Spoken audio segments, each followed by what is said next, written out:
Hey viewers, check this out. I got this Trek 4300 mountain bike. I bought it from a guy off of Craigslist.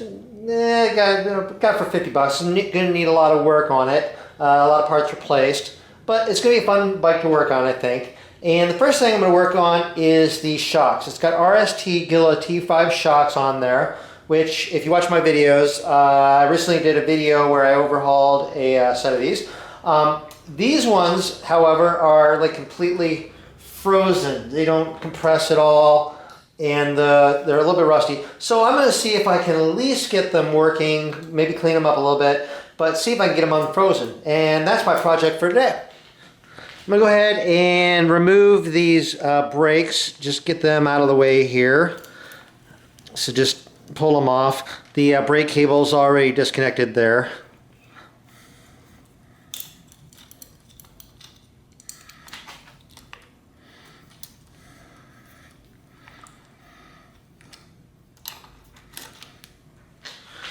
Next, on the bottom side of the forks, there's a couple bolts here that hold the lowers on to the uppers, and I believe it's a 4mm bolt, so hopefully I can get these off. This could be a challenge, and okay, this is going to be tricky. Because one of the problems is when turning these, the part that it's attached to on the inside may be turning as well. And I believe that's what's happening here. And there's like water dripping out of here. What happened on my previous forks, I had the forks compressed in order to keep the parts inside from turning while I removed these bolts. Unfortunately, since they're frozen, I can't really compress them as is. So I'm going to have to try something else. Okay, this is something I kind of wondered about before, is I have an impact wrench here, and I was wondering if using an impact wrench on here with the sudden turns on will help remove these and remove these things fast enough, faster than the stuff inside will turn. So that's worth a shot. See what happens. The worst going to happen is nothing. Let's see if I get this. Got that out. Let me try this one here.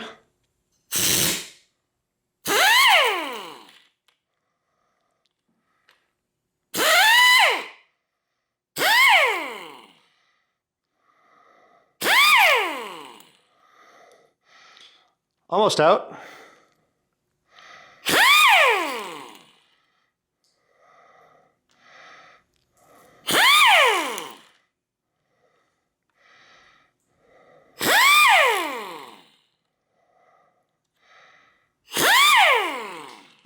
Okay, got those out.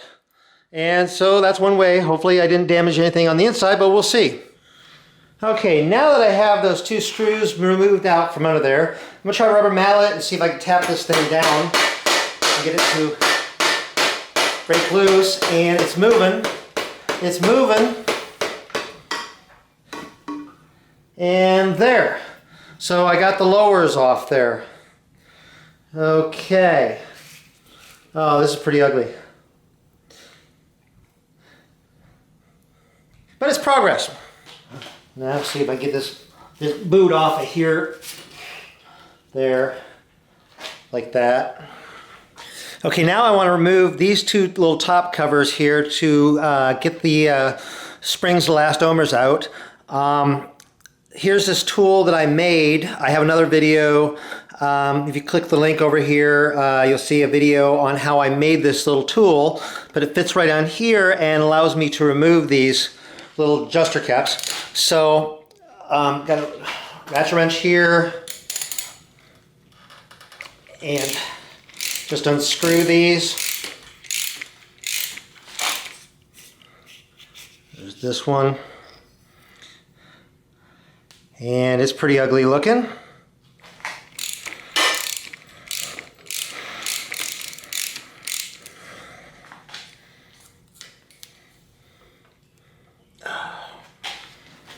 Okay, this stack in here seems to be stuck in there. This little cushion here is not allowing it to move. So as I push up on here, it's not coming. So what I'm going to do is try to see if I can get it to break loose in there. So I have like a little extension here. Try to tap it down a little bit. See if I can get it to move a little bit in there. And then see if I can get it to move up.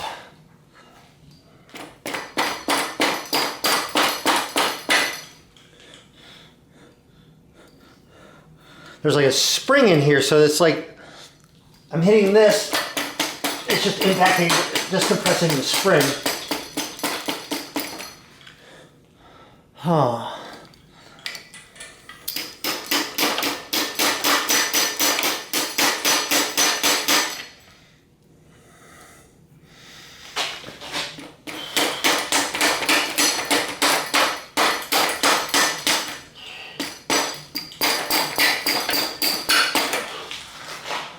Okay, still not a lot of progress in getting this thing to move here. What I'm going to try to do is use some heavy-duty silicone spray and spray this in here. I figure that's probably not going to damage the little rubber bumper in here. And see if I can get this to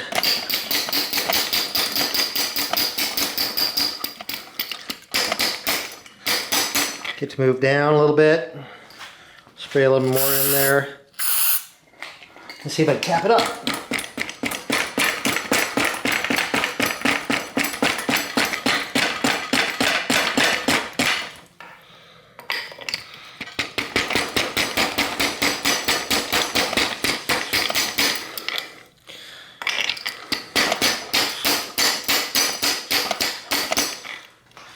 Well, thus far I haven't had luck in getting the stack out of this tube here. So what I'm thinking of doing is putting the lowers back on, putting pressure, and see if I can push that thing out with steady pressure. But what I'm going to do in the meantime is clean these up so that these will slide smoothly over that. So I've got a Scotch-Brite here and some degreaser. So spray this on here. Let's see if I can clean these up a little bit.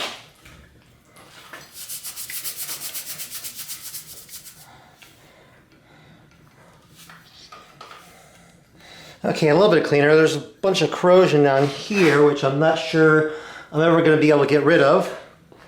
Let's slide these back on.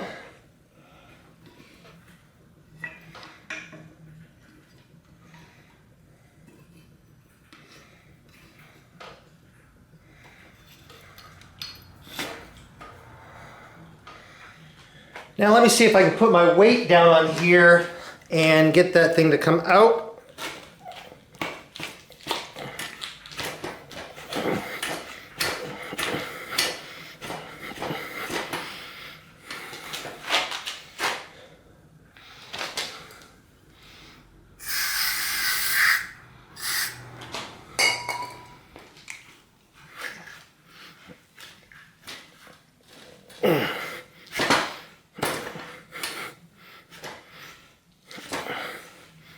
Let's try the extension here and see if I can get it to move down a little bit.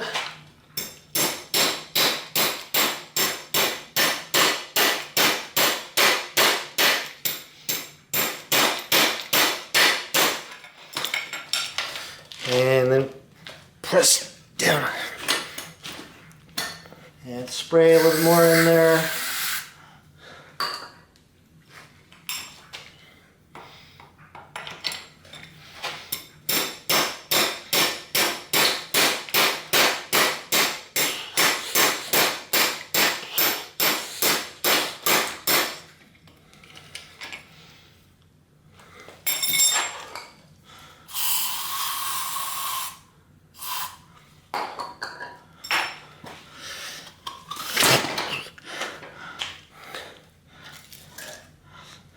And got it out. Woohoo! Okay, I want to pull these parts off here like this. They're all just really nasty, dirty. Now I want to take these parts out of here so I can clean them up. I have a bit of a old cable housing here, so I'm just going to use this to push the parts out through the top like this.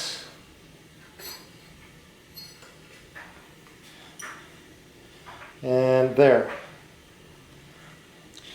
This one over here had like a little spring part on it, and this one didn't, so my guess is the little spring part still might be down in here.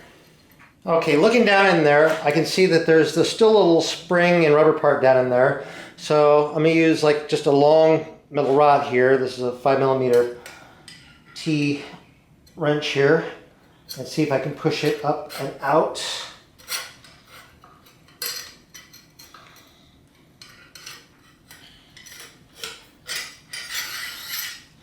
And there's that. That little plastic part looks like it's pretty abused, but I got the spring there, but it's out. Well, here's all the dirty, messy parts that I pulled out of there. And so what I'm going to use is some warm water and dish soap to see if I can clean all these parts up and hopefully get them till they're usable again. Well, using soap and water and a scrub brush, I got these parts relatively clean, though I'm probably going to go over them again. Now I want to clean the inside of the lowers here. I'm going to use some the degreaser. I have a hanger with wrapped around a piece of cloth here. So what I'm going to do is just spray down inside these tubes here, and then use the hanger with the cloth to just clean out inside of these as best I can.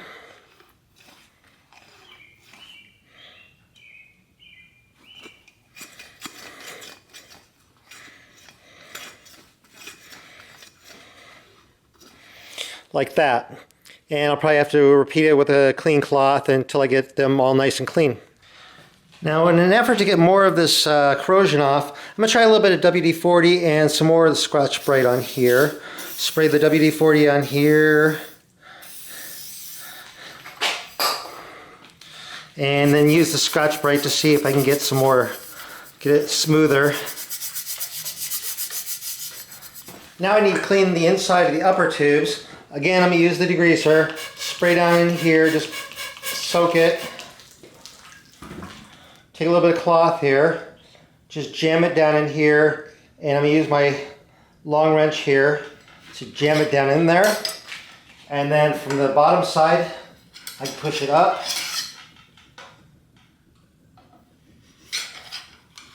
Like this. And then just kind of run it back and forth a few times. And get all that stuff cleaned out there.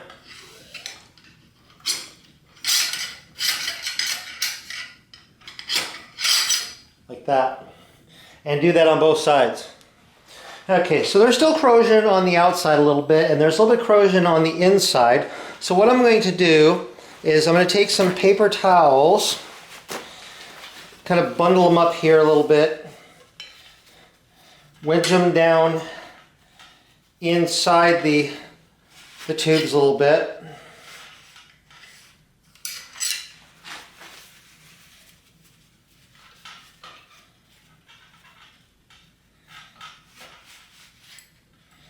Like this.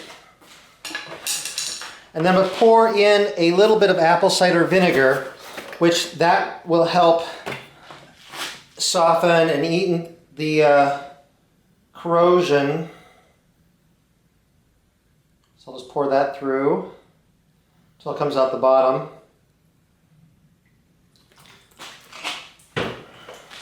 And then for the outside of the forks, what I'm going to do is I'll just wrap these with paper towels.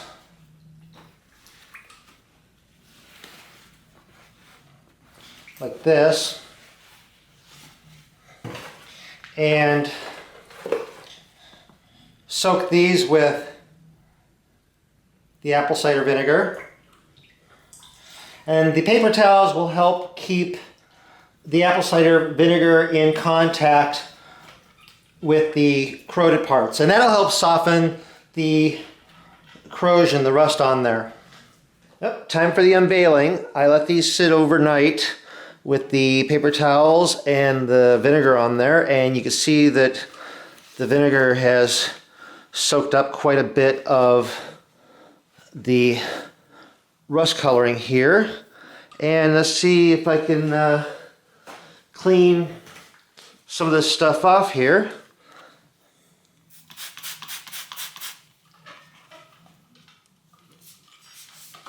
Use a little bit of Scotch Brite here.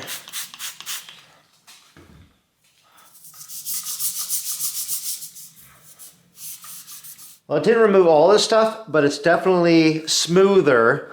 Now keep in mind, this is just surface rust. It's just on the surface where the kind of chrome got worn away.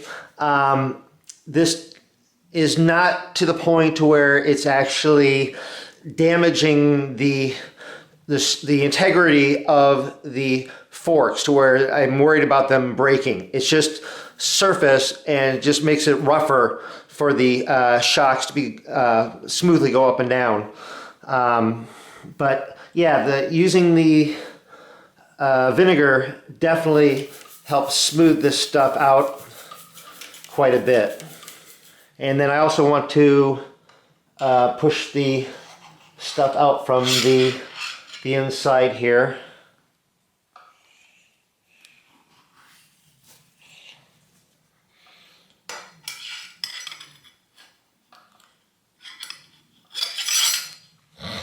And then I'm going to spray some of the cleaner down in there. Get a bit of cloth down in there.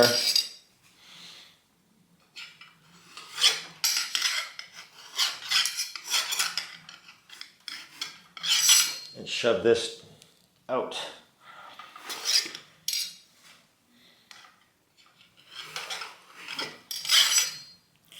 Well, I'm ready to start putting this thing back together now. What I'm going to use for grease is this stuff called Slickoleum, and it's actually designed for shocks. And you can buy Slickoleum, you can find it online. It's also sold under the name Slick Honey, and you might be able to find this at your local bike shop, or you can find it online. RST pretty much just says use a non-lithium based grease. On a previous pair of these I used marine grease, but I'm going to use a Slickoleum this time, and it's pretty slippery. So what I'm going to do is on these upper tubes here, just put a thin coating all around to start off with.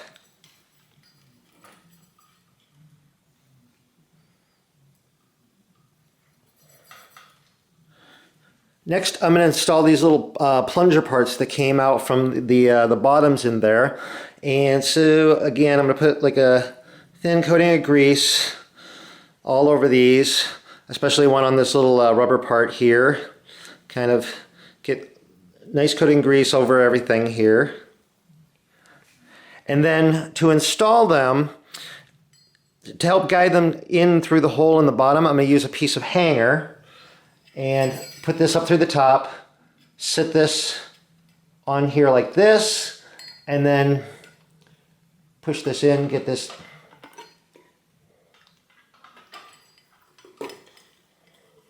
and then lower it down through the bottom like that.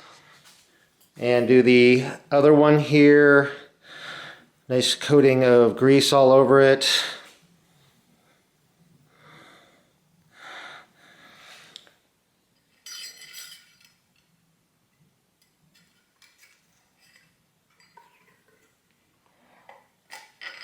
And guide that through the bottom like that. And I'm going to do this a little bit differently than I did in my previous video. I'm going to put the lowers on. What I found was on the top of the little plunger, there's a fitting on there for a 5mm hex wrench. So I'm going to put the lowers on, and I can hold the top of the plunger with that while I put the bolt in from the bottom. So I'm going to put the boots on here, and there's like a little little reservoir thing in here for grease. I'm going to put some grease in there, fill that Slide the boot up the shock here like this. Put a little bit of grease in here like this. Slide the boot up here like this.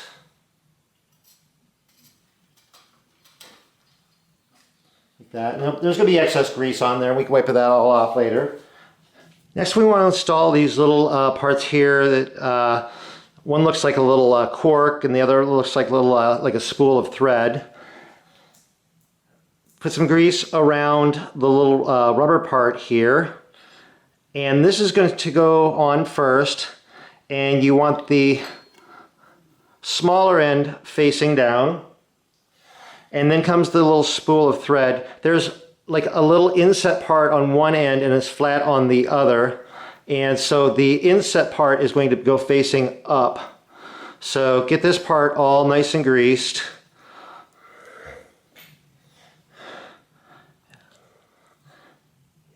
You get a little bit of grease inside these channels here, and slide this on, and this stuff is really slippery. Press it on if you can. If not, when we go to put the lowers on, the little spindle part will, or the plunger part will poke through. So not a big deal at this point. So get this greased up, slide this on, like that.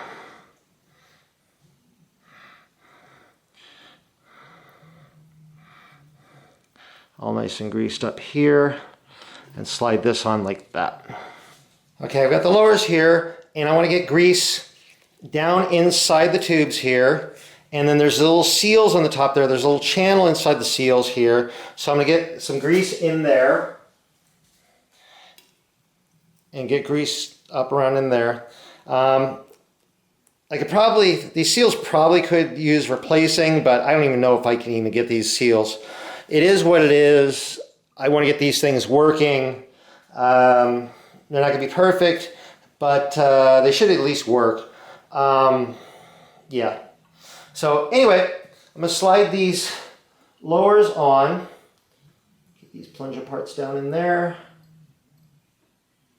And slide these onto the uppers. And pull them up like that.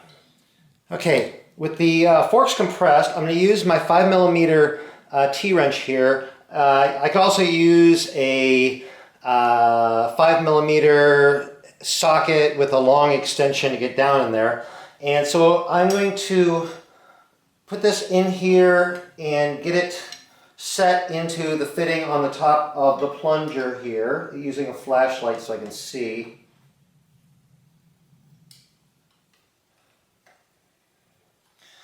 There, so now I have the wrench into the top of the plunger part. I have the bolt that came out of the bottom. I'm going to use a little bit of thread locker on here. Thread locker blue, medium strength. Just put a little bit onto the threads of the bolt here, like that. Take my 4mm Allen wrench here and start screwing this into the bottom of the little plunger part. And I can hold the T-wrench up here, keep it from turning, and then tighten that on, like that. And then do the other side. A little bit of thread locker on the threads here.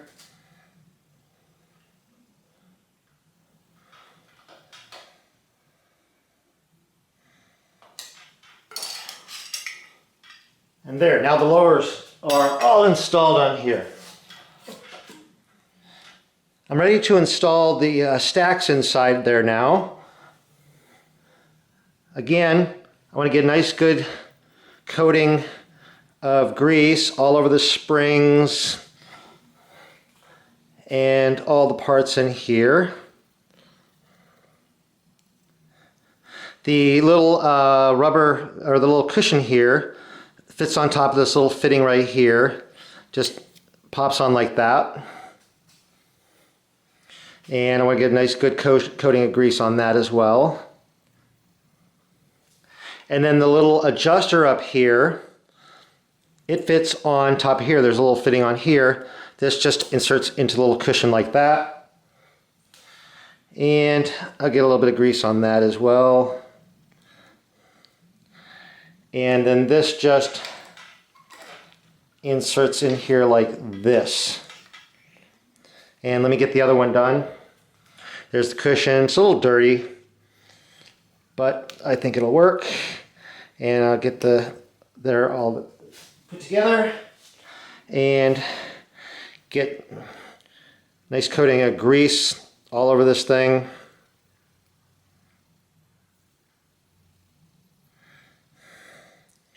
And then slide this down into there like this. And then I need to start screwing these adjusters in, and I'm starting them in by hand. I want to make sure that I don't cross thread them.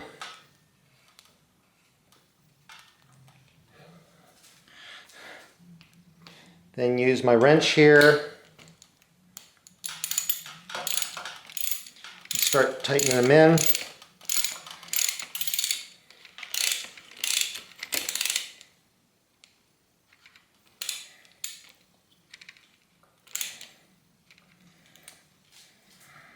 Do the other side here.